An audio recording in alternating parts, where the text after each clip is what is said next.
Bismillahirrahmanirrahim. Assalamualaikum warahmatullahi wabarakatuh.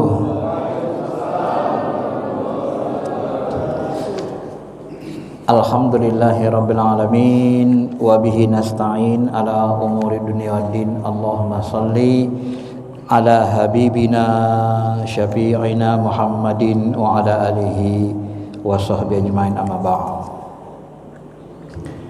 Bapak Ibu yang dirahmati Allah, mari sama-sama kita mensyukuri segala nikmat. Apabila kita rajin bersyukur, maka Allah akan langgengkan segala nikmatnya dan terus akan ditambah. Salah satu sifat yang terbaik yang membuat kita nikmat itu terus menerus berada dalam diri kita adalah nikmat syukur, terutama nikmat iman.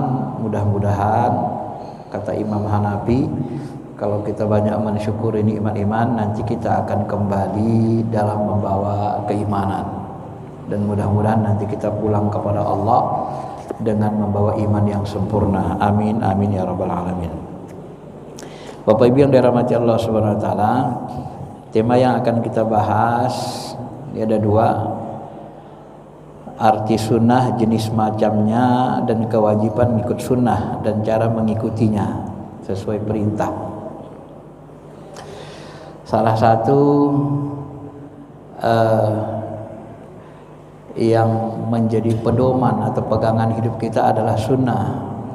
Sebagaimana kita bicarakan sebelum-sebelumnya, sunnah ini secara umum sudah disepakati ulama, artinya adalah perkataan, perbuatan, dan takrir Nabi, ya.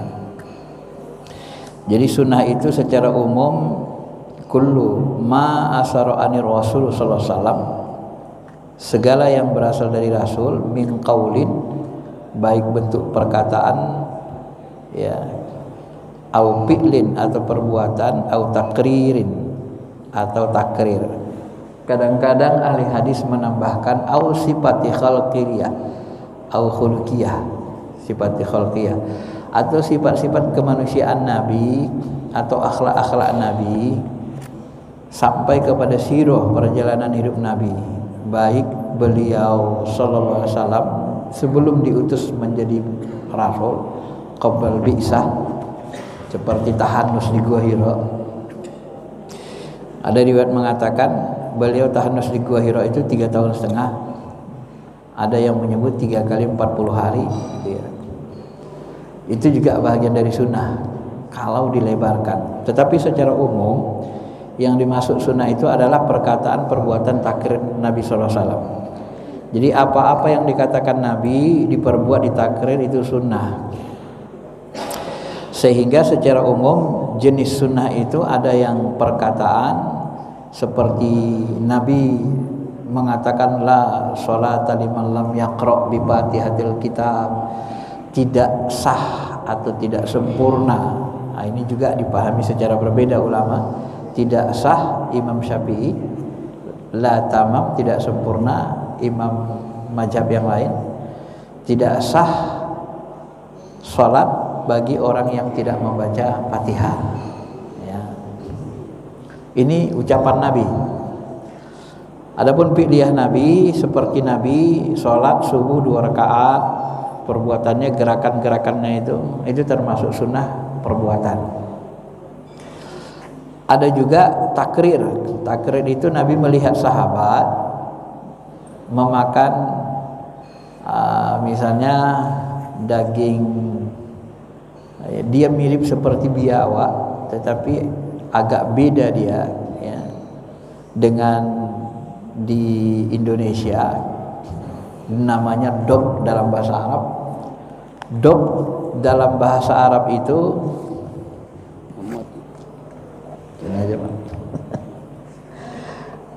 dog dalam bahasa Arab itu makhluk sejenis atau mirip biawak, ya. Tetapi di Arab biawak itu dia tidak memakan, tidak karnivora, tidak makan makhluk-makhluk binatang-binatang, ya gitu ya. dia lebih kepada herbivora. Kalau biawak di Indonesia itu makanannya ayam, ya. Dia lebih kepada karnivora, tapi bentuknya mirip. Jadi ketika sahabat memakan dog seperti biawak, maka Nabi diam. Ketika Nabi ditawari, Nabi gak mau. Tapi Nabi gak ngelarang. Lalu Nabi ditanya, ya Rasul, kenapa kau tidak mau makannya? Apakah gak boleh, gak suka? Kata Nabi, enggak, aku gak biasa aja. Nah, ini juga sunnah takrir namanya. Takrir itu Nabi mendiamkan, ya. Termasuk Amr bin As ketika dia malam dingin sekali, tiba-tiba dia mau sholat subuh, dia tayamum. Nah, begitu dia tayamum, lalu ada sahabat yang mengatakan, ya Rasul, itu Amr bin As jadi imam, dia kemarin semalam junub, dia enggak uduk, enggak mandi, kata sahabat. Lalu dipanggil itu Amr bin As, sini dulu, benar enggak kamu tadi sholat subuh, mimpin sholat tidak mandi junub? Ya Rasul, saya malam itu dingin kali, teringat saya ayat Allah, la taqtulu anfusakum, jangan kau bunuh dirimu. Takut saya jatuh pingsan atau apa, meninggal gara-gara kedinginan, gak kuat saya, makanya saya tayamum. Lalu Rasulullah SAW tertawa, tersenyum, ya.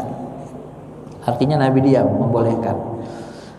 Karena secara kesehatan, Bapak Ibu, ilmu yang sering kadang-kadang kita lupa. Kadang-kadang orang kalau subuh masuk kamar mandi tiba-tiba jatuh, meninggal gitu kan. Itu menurut ilmu kesehatan, kalau kita mandi subuh tidak boleh disiram langsung ke ubun-ubun. Kalau disiram ubun-ubun kita, itu darah kita itu kan karena dia dingin, darah ini otomatis dia akan ngejar yang dingin tadi, dia kedinginan, dia naik ke atas. Sementara di atas terjadi penyempitan, maka dia putus pembuluh darah, jatuh, meninggal. Maka secara ilmu kesehatan itu, kalau kita mau mandi, itu bagusnya dari kaki dulu disiram, dari bawah, jangan langsung ke depan, ke kepala. Itu banyak yang jatuh seperti itu, ya. Nah, ternyata di dalam riwayat sahabat pun menakutkan hal yang seperti itu, menakutkan mereka apabila mereka kedinginan, ya. Maka dia bertayamum, Nabi diam. Nah, ini namanya takrir. Ma'asyiral muslimin, Bapak Ibu yang dirahmati Allah Subhanahu wa taala. Nah,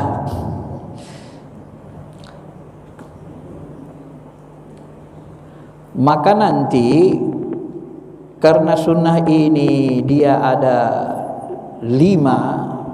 3 secara umum, perkataan, perbuatan, takrir. Lalu bagaimana kita cara mengikuti sunnah? Mengikuti sunnah ini sebenarnya Bapak Ibu, hukumnya tidak wajib semua, ya. Jadi kalau ada judul kewajiban mengikut sunnah, nah, atau cara ikut sunnah sesuai perintah, sebenarnya ketika muncul bahasa kewajiban mengikut sunnah, sebenarnya itu wajib kita mengikut sunnah yang Nabi mewajibkannya, gitu, ya. Kan sering begitu judul di kitab hadis, kewajiban mengikut sunnah, ya. Maka di dalam fikih ini, ulama fikih ini cerdas, dia meneliti, memahami secara mendalam, ya, dia rincikan itu. Nah, setelah diteliti dirinci, sunnah tadi kan perkataan, perbuatan, takrir. Nah, ketika kita sebut kewajiban mengikut sunnah, sunnah yang mana yang wajib diikuti? Ternyata sunnah yang wajib diikuti yang memang hukumnya wajib, gitu, ya. Jadi tidak semua sunnah itu wajib diikuti, tidak semua sunnah itu wajib persis, nggak bisa. Jadi sunnah yang wajib diikuti yang menurut, ya, yang menurut Nabi wajib. Apa ciri wajib? Wajib itu dicirikan dalam fikih, perintahnya keras, kemudian kalau ditinggalkan ada hukumannya, hukuman neraka, ancaman keras, itu ciri-cirinya. Dan kalau ditinggalkan kita berdosa. Tapi kalau perintahnya tidak keras dalam bentuk anjuran, itu sunnah Nabi yang tidak wajib diikuti. Dia lebih kepada sunnah anjuran. Sama seperti ketika kita hidup dalam kehidupan dunia ini. Kita contohkan, ketika kita naik motor misalnya, ya, naik motor.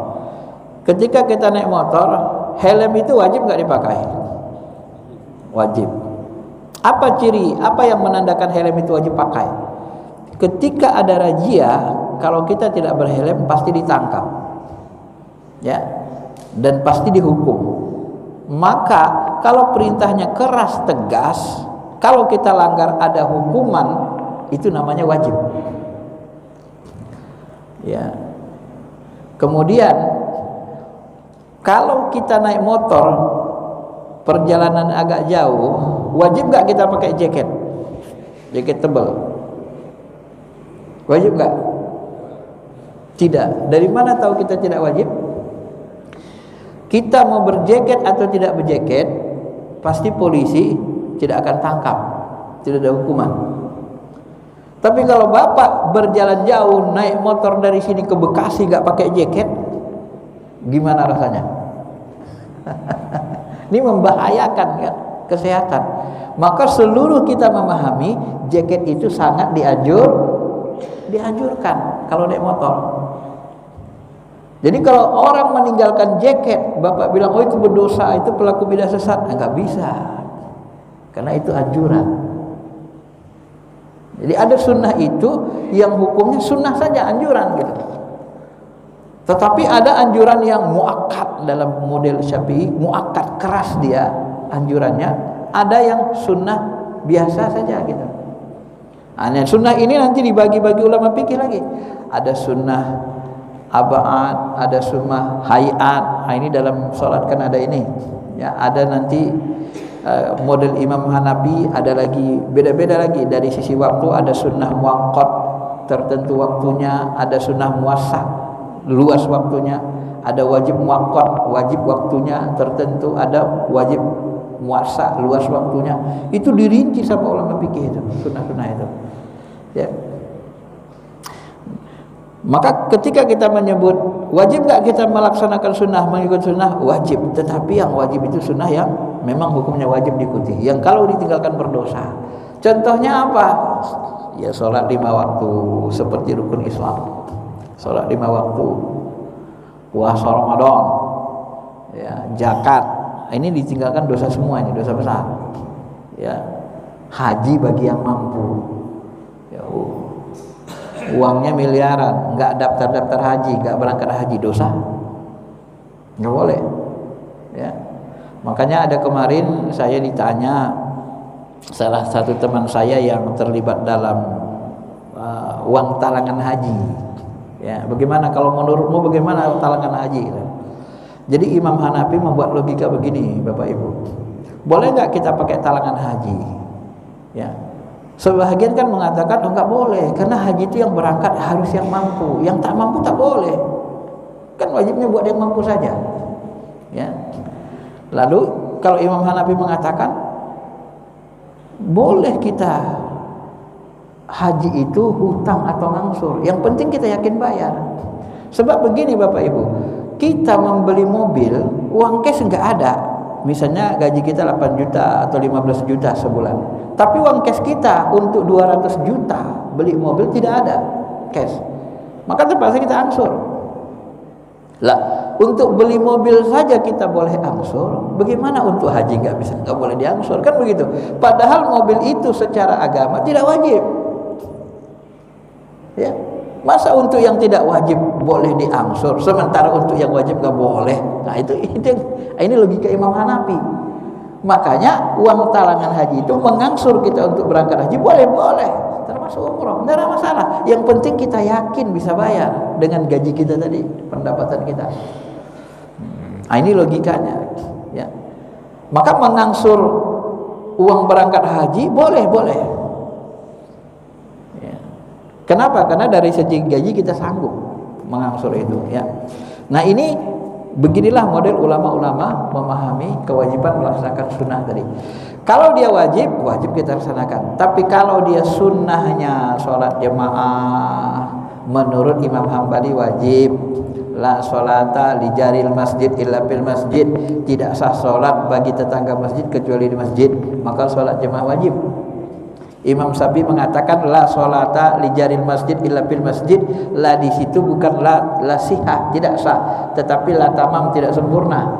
Sebab apa? Sebab Nabi mengatakan ya, salatul jamaati afdalu min salatil fajri bisabi wa syirina darajah. Salat jamaah lebih utama dari salat sendiri 27 derajat.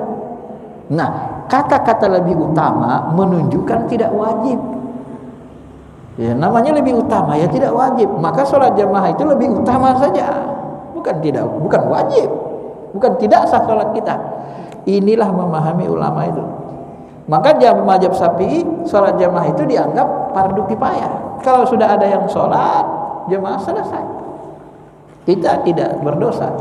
Tapi kita tidak dapat keuntungan 27 derajat.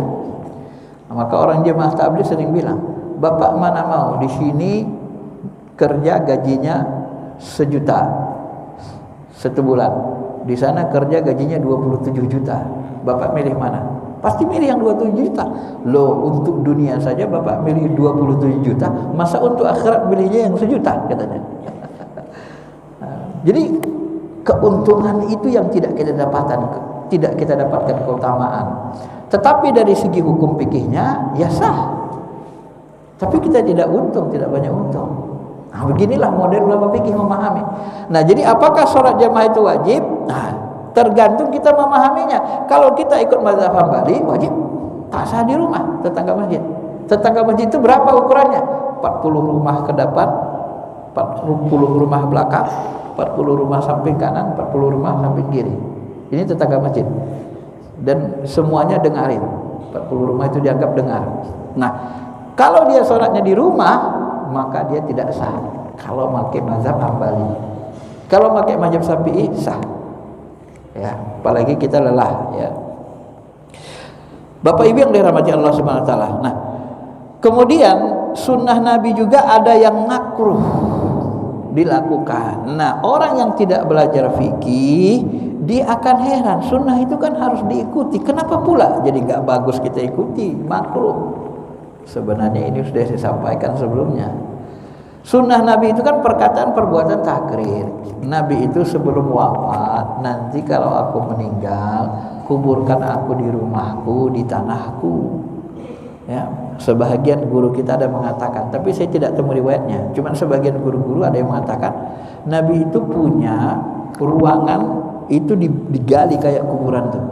Jadi beliau kalau mau munajat di rumah dia turun ke bawah. Nah, kalau nanti meninggal disitulah beliau dikuburkan di rumahnya itu.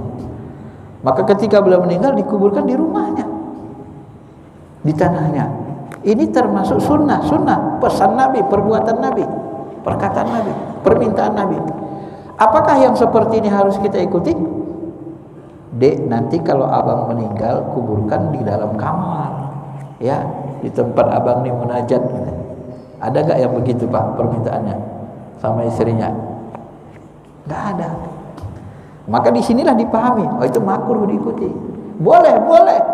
Tapi kalau bapak buat nanti dikhawatirkan mengganggu anak-anak, karena kuburan di dalam kamar, takut mengganggu, merepotkan. Tapi Aisyah tidak merepotkan bagi dia kan. Bahkan ketika Abu Bakar masuk ke situ, Umar lagi masuk ke situ, dia akhirnya nggak berani buka aurat. Kenapa? Kuburan Umar ada di situ, sudah masuk ke dalam rumahnya. Nggak berani lagi dia buka aurat walaupun di rumahnya. Semenjak Umar dikuburkan dekat Nabi SAW. Sampai begitu kan? Seolah-olah Aisyah itu memahami bahwa ruh Umar itu tidak meninggal, ruh Umar itu tidak mati. Nah, seketika yang bukan mahram sudah masuk ke dalam rumah, berarti tidak boleh lagi buka aurat. Sampai begitu pemahaman Aisyah. Nah, Bapak Ibu yang dirahmati Allah Subhanahu wa taala, termasuk nanti yang dimakruhkan itu mencium istri bulan Ramadan. Ya. Nabi SAW dia cium Aisyah waktu puasa Ramadan. Loh, ya Rasul bolehnya mencium istri rupanya bulan puasa katanya kan. Oh tidak bisa, beda. Aku sama kalian beda kata Nabi. Aku lebih kuat nahan. Kalian jangan lakukan, takutnya kalian gak bisa nahan. Maka apakah kita mencium isi bulan Ramadan batal puasa? Tidak batal. Kalau dia haram pasti batal puasa. Makanya digolongkan kepada makruh. Ini bahasan fikih. Maka dari sinilah Bapak Ibu yang dirahmati Allah, memahami sunnah ini tidak bisa kita hanya mengandalkan ilmu hadis, ulumul hadis. Harus paham kita fikih secara baik mendalam, barulah kita bisa menghukumi mana sunnah itu yang wajib diikuti, mana yang tidak wajib diikuti. Maka muncullah nanti bahasa lain, ada sunnah itu masyru'iyah, sunnah yang disyariatkan wajib diikuti, dianjurkan diikuti. Ada sunnah yang ghairu masyru'iyah, yang tidak disyariatkan. Muncul seperti ini. Apa model sunnah yang tidak disyariatkan, tidak bagian dari syariat? Sebagian ulama usul fikih mengatakan sunnah yang tidak bagian syariat itu berjalan kita ke sana kemari pakai jubah. Bapak naik mobil pakai jubah, naik motor pakai jubah. Jubah itu dianggap budaya, kecuali di dalam sholat. Nah, sebagian besar ulama mensunahkannya. Tapi kalau di luar itu dianggap budaya, di luar sholat. Ya, merata itu banyak ulama yang mengatakan budaya. Tapi kalau Bapak ikuti ya tetap ada pahalanya, kata Imam Hanafi pula. Pahalanya di mana? Pahala mencontoh sunnah kecil. Walaupun dia terbit dari sisi kemanusiaan Nabi, di situ ada nilai mencintai. Ya. Kan repot Pak, mohon maaf nih, Bapak kerjanya tukang gojek atau kerjanya supir taksi atau supir busway, tiap hari pakai jubah, repot nggak? Repot, ya repot kita Pak. Makanya dari situ dipahami ulama itu ghairu masyhuriyah sebenarnya. Termasuk kalau kita makan jilat-jilat jari, makan habis makan jilat-jilat jari, makan di Starbucks di Amerika, ya tiba-tiba Bapak jilat-jilat jari gitu, depan orang Barat. Ketika ke Australia, ke Amerika, ke England, Inggris, makanya jilat-jilat jari. Kira-kira gimana orang Barat lihatnya? Hah? Ya kalau kita di jemaah tabligh tidak ada masalah kan? Kalau Bapak masuk jemaah tabligh begitu semua mereka, tidak ada masalah. Tapi begitu Bapak masuk ke lingkungan lain, orang-orang Barat, orang-orang non-Islam, yang mereka makan duduk di restoran, jilat-jilat jari, mereka merasa, kok gitu banget ajaran Islam ya kan? Mulai muncul. Maka kata Muhammad Al-Ghazali, jangan dipaksakan mengamalkan sunnah ini, jangan dipaksakan orang Indonesia ini atau orang lain supaya kita menjadi mengikuti budaya Arab. Maka muncullah istilah orang NU mengatakan sebagian tokohnya, bedakan antara sunnah masyhuriyah yang disyariatkan dengan budaya Arab. Tidak semua budaya Arab itu bagian dari sunnah, harus dilakukan. Jadi Indonesia kita ini punya budaya sendiri. Jangan budaya kita hilang gara-gara mengamalkan sunnah Nabi. Kita tidak mengarabkan orang Indonesia, kita menyuruh orang Indonesia mengamalkan sunnah Nabi, bukan mengarabkan katanya. Jadi mengamalkan sunnah itu berbeda dengan mengarabkan. Contoh, saya kasih contoh lagi. Abu Bakar, Umar, ini sunnah orang Arab, sunnah Nabi dan sahabat. Ketika Abu Bakar berdebat, ada berbeda pendapat satu masalah, Abu Bakar dan Umar, maka Umar akan tarik jenggot Abu Bakar, tarik itu jenggotnya. Abu Bakar narik jenggot Umar, Umar pun narik jenggotnya. Bagaimana ini? Begini, tarik jenggotnya. Di tradisi Arab, menarik jenggot itu adalah memuliakan. Ini budaya, ya, memuliakan. Nah, kalau Bapak belajar di pesantren atau ketemu kiai di pesantren atau ketemu ustaz berjenggot ceramah, tiba-tiba ustaz, saya nggak setuju pendapat ustaz begini-begini karena ada hadisnya begini-gini. Oh iya, itu beda begini-gini. Tarik jenggot ustaznya biar jangan marah. Kira-kira apa yang terjadi, Pak? Hah? Tambah diam nggak ustaznya? atau makin marah? Kalau bapak lakukan itu di Indonesia, itu ustadznya makin marah. Termasuk memegang kepala. Budaya Arab itu kalau dipegang kepala kita itu menghormati. Maka memegang kepala anak yatim itu kan dianjurkan Nabi, kan sunnah. Nah, dianjurkan pegang kepalanya, disapu, itu memuliakan. Tapi kalau di Indonesia bapak buat begitu, pegang kepala ustadz, pegang kepala teman, main kan, dianggap tidak menghormati. Beginilah ulama fikih itu rinci sama usul meneliti sunnah itu, Pak. Ya. Maka kalau kita tidak mahir di fikih usul fikih, nanti bisa mengacaukan itu. Ya, mengacaukan. Mengacaukan itu apa? Tak bisa kita membedakan mana budaya sunnah ghaira masyhuriyah yang tidak disyariatkan untuk diikuti dengan sunnah yang bagian dari syar'i. Ya. Tapi boleh nggak kita Ustaz mengamalkan itu? Nggak boleh kalau orang marah, tetap nggak boleh. Ya, tetap nggak boleh, Pak. Walaupun ini amalan Abu Bakar, amalan Umar, nggak boleh juga kalau orang marah, karena itu bagian dari budaya. Tidak ada perintah dari Al-Quran, tidak ada perintah dari Nabi SAW. Nah, ma'asyiral muslimin, Bapak Ibu yang dirahmati Allah. Kemudian sunnah itu ada yang mubah. Kalau mubah ya namanya mubah. Itu boleh diikuti, boleh tidak. Itulah yang tadi seperti tadi ya. Mubah itu seperti kita makan pakai tangan. Ya. Walaupun secara kedokteran pakai tangan itu ada manfaatnya kan. Di sini ada zat asam bisa menghancurkan, membantu lambung. Nah, boleh nggak kita makan ala Perancis? Pakai piring, ngambil sendiri. Boleh. Yang nggak bolehnya berdiri. Tapi kalau ngambil sendiri pakai piring boleh. Mubah itu mubah. Tapi Nabi pakai tangan. Nah, pakai tangan itu sebahagian ulama usul mengatakan itu bagian dari sunnah yang boleh diikuti, boleh tidak. Ditinggalkan nggak dosa kita. Ya, ada yang mengatakan seperti itu sebagian ulama usul. Karena juga dia bahagian dari budaya. Termasuk Nabi bersisir. Kadang sisirnya sibak kanan, kadang sibak kiri. Cara sisir Nabi. Cara sisir Nabi itu juga sisi manusiawi, itu mubah, mau diikuti terserah. Bahkan Ibnu Abbas mengatakan Nabi kadang-kadang mengikuti budaya orang Yahudi, kadang Nasrani. Kadang Nabi itu mengikuti model gaya sisir orang Yahudi begini, diikuti Nabi, sibak kanan atau sibak kiri gitu. Nabi sendiri kadang ngambil budaya itu sebagian untuk menarik perhatian, sebenarnya menarik mereka ke Islam ya. Nah, ini terjadi hal-hal seperti ini. Maka nanti Bapak Ibu, orang yang tidak berfikih dengan baik sering sekali nanti mengharamkan sesuatu dengan menyalahgunakan dalil. Contoh, man tasyabbaha biqaumin fahuwa minhum. Barang siapa menyerupai satu kaum maka dia bagian dari mereka. Maka kata mereka, ulang tahun itu, maulid itu haram, bid'ah. Kenapa? Karena menyerupai orang Nasrani. Nah, orang seperti ini biasanya pikirnya tidak mendalam. Kenapa saya katakan tidak mendalam?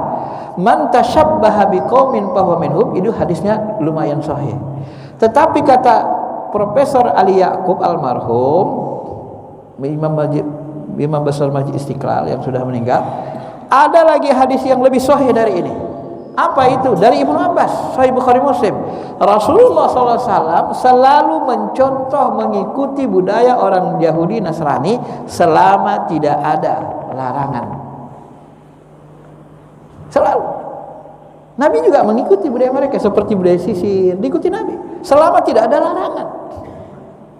Nah, apa yang melarang kita membuat ulang tahun? Kalau ulang tahun itu kita isi dengan joget-joget, ngundang artis, khomar, pasti haram. Tapi kalau kita ulang tahun, panggil anak yatim, sedekah anak yatim, kasih makan, kasih uang, haram gak? Di mana haramnya? Nabi ulang tahun, hari lahirnya hari Senin, disambut dengan puasa Senin. Nabi puasa waktu hari ulang tahunnya. Nabi puasa. Nah, kalau Bapak mau ikut Nabi, ya ulang tahun Bapak Ibu puasa. Itu ikut Nabi tuh. Maka puasa hari kelahiran itu sebagian ulama ya sunnah. Hari apa lahir kita? Hari Kamis, puasa Kamis. Hari apa lahir kita? Rabu, hari Rabu. Sunnah secara maknawi. Karena Nabi ketika ditanya, "Ya Rasulullah, kenapa antum puasa Senin dan puasa Kamis?" Senin itu hari lahirku, maka aku puasa di hari lahir. Kamis itu pertukaran amal soleh kita diangkat oleh para malaikat. Nah, maka aku ingin dilihat malaikat di situ saat puasa. Jadi Nabi punya alasan. Nah, di dalam fikih namanya maghza. Maghza itu hikmah atau tujuan dari ibadah itu dikorek. Apa sebenarnya tujuan Nabi beribadah? Ternyata bisa diketahui. Nah, kalau bisa diketahui begini, maka ini boleh dilakukan, dicontoh. Ya. Bapak Ibu yang dirahmati Allah Subhanahu wa taala. Nah, Bapak Ibu kalau mau melaksanakan ulang tahun boleh, tidak ada masalah, tapi jangan isi dengan yang haram. Maka maulid itu saya sebut begini, supaya tidak terjadi clash namanya, tidak usah saling mencela. Saya bilang, kenapa? Maulid itu bukan ibadah mahdoh. Siapa bilang hari ulang tahun, perayaan ulang tahun ibadah mahdoh? Enggak ada sebenarnya. Ya, dalam fikih itu bukan ibadah mahdoh. Kenapa bukan ibadah mahdoh? Ibadah mahdoh itu sholat, puasa, zakat. Ibadah mahdoh itu ada rukun syaratnya. Ibadah mahdoh itu lebih hubungan kepada Allahnya. Udah fix dia, nggak bisa dirubah. Ibadah mahdoh itu cenderung wajib semua. Ada waktu tertentu, cara tertentu, rukun tertentu, syarat tertentu. Itu mahdoh. Kalau ulang tahun, apa rukunnya, apa syaratnya? Nggak ada. Gimana tesisnya? Nggak ada. Itu bukan mahdoh. Loh, kalau tidak ghairu mahdoh, al aslu fil muamalat al ibahah. Asal dari selain ibadah mahdoh muamalat itu muamalat. Ulang tahun asal dari muamalat mubah, bukan haram. Sampai ada dalil yang mengharamkannya. Kalau mubah ya boleh-boleh saja. Kalau begitu ya kita buat saja. Ulang tahun Nabi, memperingati ulang tahun Nabi. Apa isinya? Tablik akbar, berpahala. Makan bersama, sedekah berpahala. Dengar baca sholawat berpahala. Ya, apalagi silaturahmi, ketemu warga semua berpahala. Lah, kita silaturahmi, kita baca sholawat, dengar tajwid, taklim, takbir akbar, sedekah lagi di situ. Loh, mana yang haramnya? Kok nggak ada yang haram, malah dibilang haram semua masuk neraka? Nggak dicontohkan Nabi. Maaf, ini juga lemah fikihnya. Kenapa? Kan tadi dibilang itu bukan ibadah mahdoh. Kalau muamalah tak dicontohkan Nabi, tidak ada masalah. Tidak ada masalah di situ. Apakah sedekah tidak dicontohkan Nabi? Dicontohkan. Silaturahmi dicontohkan, diperintahkan. Man amila amalan laisa alaihi amruna fahuwa rad. Barang siapa beramal tidak ada perintah ditolak. Apakah sedekah tidak ada perintah? Ada. Silaturahmi ada perintah? Ada. Mendengarkan majelis taklim, takbir akbar ada perintah? Ada. Coba pahami bagus-bagus. Lalu mana yang tak ada perintah? Semuanya ada perintah. Lalu kenapa jadi haram? Tidak persis, wah bingung jadinya kita kan. Tidak persis, ya memang sedekah mana bisa persis. Nabi sedekah berapa dirham? Boleh gak kita sedekah 5 dirham, 10 dirham, 100 dirham, 1000, 2000, 3000, 1 miliar? Boleh. Mana bisa kita sama, harus persis jumlah sedekahnya, waktunya. Itu kan amalan bebas waktu. Sedekah itu amalan bebas waktu, kapan saja, di mana saja. Tablik akbar bebas waktu, kapan saja, di mana saja. Karena dia bukan ghairu mahdoh. Kalau sholat subuh nggak bisa bebas waktu, harus waktu subuh. Nggak bisa kapan saja, harus subuhnya. Nggak bisa sembarangan, ada rukun syaratnya. Itulah mahdoh namanya. Kalau maulid mana ada rukun syaratnya, mana ada waktu tertentunya perayaan. Nah, coba pahami benar-benar. Begitulah dia. Maka kalau dia tidak mahir dalam fikih usul fikih, jangan berpikir dia akan bisa berpikir lurus, benar, hikmah untuk memahami hukum-hukum Islam. Kenapa? Karena ilmu fikih usul fikih inilah ilmu hukum. Kalau kita tidak mahir di sini, bagaimana kita bisa menghukumi bahwa sunnah ini wajib, sunnah ini boleh dilakukan, yang ini tidak boleh? dan seterusnya. Nah, disitulah makanya saya sering sekali mengatakan, belajarlah ilmu kepada ulama yang ahli di bidangnya. Ya, saya banyak juga, saya begini-begini Bapak Ibu, sering juga dengar ceramah ustaz-ustaz di YouTube sambil sharing nambah. Ya, kadang-kadang saya lihat sering sekali yang enggak ahli syariah ngomong tentang syariah hukum, nyeleneh sana kemari. Dia ngajarkan akidah tapi enggak ahli ilmu akidah, nyeleneh lagi ke sana kemari. Banyak yang sesat dibuatnya. Ya, itu yang sering saya temui. Makanya kita juga belajar ya sama ahlinya saja. Bapak Ibu mau belajar apa? Belajar hukum sama ahli hukum Islam. Mau belajar hadis sama ulama yang ahli hadis, jurusan hadis. Ya hadis saja. Nanti kalau dia ngelantur lari ke hukum-hukum dalam-dalam, gak usah didengar. Itu biasanya lari. Kecuali dia belajar intens juga. Ya, rata-rata begitu saya perhatikan. Ini salah satu yang membuat kadang-kadang ya, kerusakan kita tidak toleransinya di situ. Nah, kalau ahli hukum Islam dia jelaskan rinci begini. Seperti saya jelasin, bukan ibadah mahdo, walaupun enggak dilakukan Nabi, itu amalan bebas waktu. Kan dirinci begitu, paham kita. Oh, kalau gitu ya enggak haram dong. Kalau bid'ah ya bid'ah. Bid'ah itu apa? Tak dicontohkan Nabi. Tapi bukan haram. Tidak semua yang telah dicontohkan Nabi haram, kan begitu kan? Apalagi muamalat. Maka Ustaz Adi Hidayat kan pernah ngomong itu. Ya. Makanya ustaz-ustaz besar ini juga perlu kita dengar. Apa kata beliau? Kalau semuanya harus persis, maka semua diri kita ini menjadi bid'ah. Kenapa? Karena dari ujung kepala sampai ujung kaki itu enggak sama Nabi. Pecinya enggak sama, pangkas panjang rambutnya enggak sama, bentuk rambut saya enggak sama Nabi agak ikal, saya agak lurus, kacamatanya enggak sama, mic-nya enggak sama, ininya enggak sama, ininya bajunya juga gamisnya enggak sama, sarungnya enggak sama, celananya enggak sama, celana panjangnya, kukunya juga enggak sama, potongannya agak panjang dikit, Nabi enggak panjang. Loh, beda semua jadinya katanya kan. Kalau harus persis. Nah ini makanya saya hanya bisa menyampaikan saja ya, artinya yang ditanya Allah itu nanti wala taqfu ma laisa laka bihi ilmin. Jangan kamu beramal enggak pakai ilmu. Ya. Maksud enggak pakai ilmu apa? Ayat Quran hadis itu ada ilmu untuk memahaminya. Enggak bisa semua ayat hadis itu dipahami terjemah, enggak bisa. Ada ilmu untuk memahaminya. Maka Quran ada ulumul Qurannya. Ya, ada ulumul Quran, ilmu-ilmu Quran itu digunakan untuk memahami Quran. Itu yang menyebabkan sahabat itu dicela oleh Imam Ali. Ada sahabat ngajar gini, masuk Imam Ali, kamu ngajarin Quran ya? Iya. Kamu sudah paham enggak ilmu nasikh mansukh, ulumul Quran? Belum ya Ali. Apa kan? Halaka wa halakta. Kau binasa dan kau membinasakan orang ramai. Kenapa? Dia enggak paham ulumul Quran. Nanti ayat-ayat yang sudah dinasakh, yang sudah dihapus hukumnya, diajarkan, disuruh lakukan lagi. Kenapa? Karena dia enggak tahu. Itu mencelakakan orang. Ini kalau belajar agama gitu, Pak. Bisa mencelakakan. Saya juga sering juga begitu saya perhatikan.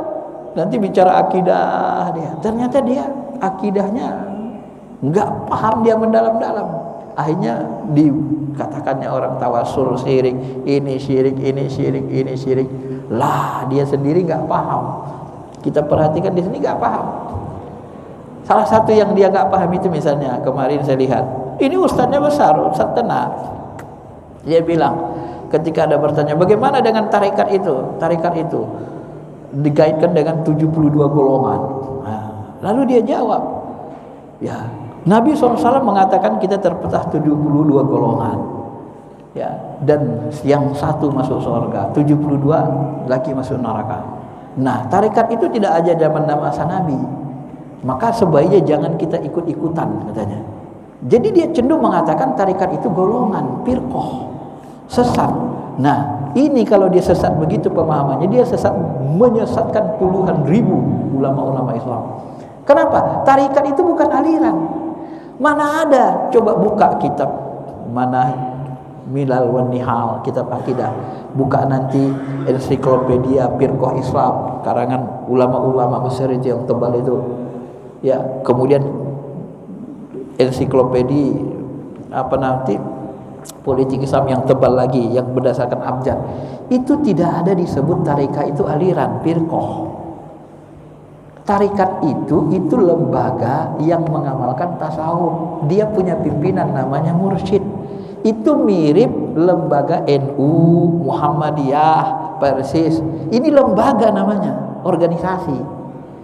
Apakah ini sesat? Enggak.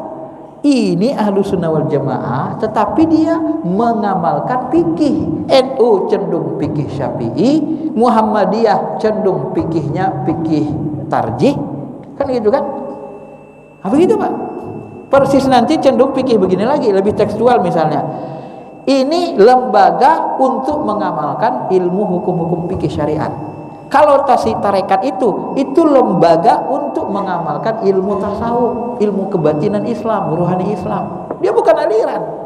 Maka disepakati di dunia tarikat itu termasuk Imam Junaid Al-Ghazali itu tarikat Ahlus Sunnah wal Jamaah. Ahlus Sunnah wal Jamaah itu dia akidahnya Asy'ari Maturidi, fikih mazhabnya yang 4, minimal yang 4, ya.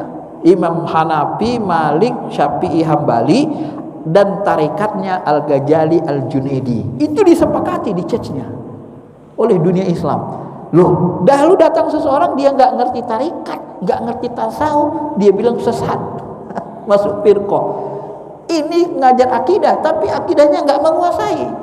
Firqah-firqah sesat dia tidak dikuasainya buku-buku ulama. Ini akhirnya memukul orang-orang bertarikat, maka terjadilah gejolak, bahaya. Ya, maka dari situ saya sebut, kalau kita mau belajar, ambil ilmu ulama dari ulama yang ahlinya, termasuk dalam Ahlus Sunnah ini. Ya, kalau dia tidak menguasai fikih, jangan sembarangan menghukum sunnah ini wajib, ini haram dan seterusnya. Yang terakhir satu lagi, sunnah yang haram. Ini yang tak boleh kita ikuti karena khusus buat Nabi. Sunnah yang haram diikuti apa? Perbuatan Nabi nikah lebih dari 4. Ini berdasarkan Quran khusus lakum, tak boleh diikuti. Semua ulama sepakat Ahlus Sunnah maksimal 4. Saya kira itu saja penjelasan saya. Ya sudah, waktunya sudah habis. Jadi mengikuti sunnah itu sesuai dengan perintah. Kalau perintahnya wajib, maka sunnahnya wajib diikuti. Kalau perintahnya anjuran, maka dia hukumnya anjuran. Maka ikuti sunnah Nabi sesuai perintah. Ya, tergantung perintah. Kalau diperintahkan wajib, wajib gitu. Paham ya? Itu uraiannya secara fikih lebih rinci. Silakan kalau ada yang mau tanya, Bapak Ibu.